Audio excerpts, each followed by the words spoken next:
त्यानंतर ज्यांना आंघोळ करायचे नदीवरती पण जाऊन आंघोळ करू शकतील किंवा बाकीचे जे आहेत त्या परमिशन आपण घेऊन गेल्यानंतर सकाळपारी आल्या एकदा आंदोलनस्थळी पोहोचल्यानंतर जी शिस्त आता ठेवलेली अशी शिस्त जर ठेवली मीडिया येणार किंवा बाकीच्या गोष्टी येणार तर आपण शिस्त जर ठेवली. प्रशिक्षणार्थी हे आंदोलनस्थळी थांबलेले आहे.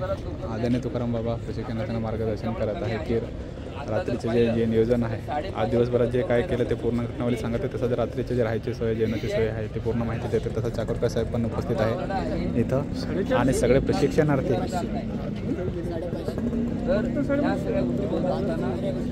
सगळे प्रशिक्षणार्थी जे प्रशिक्षणार्थी आहेत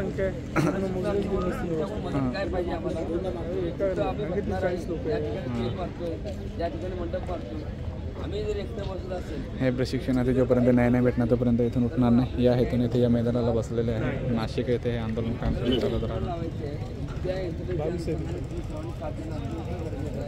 आणि हा जो लढा आहे तो एक दिवसापुरता किंवा एका दिवसापुरता घेतलेला नाही आहे. जेवढं काही नियोजन मला करता येतं आहे तेवढं मी या ठिकाणी करण्याचा प्रयत्न आहे. आमचे मित्र पवन वाडसर अकोला जिल्हा अध्यक्ष यांच्या नेतृत्वात हा सगळा कार्यक्रम चालला आहे.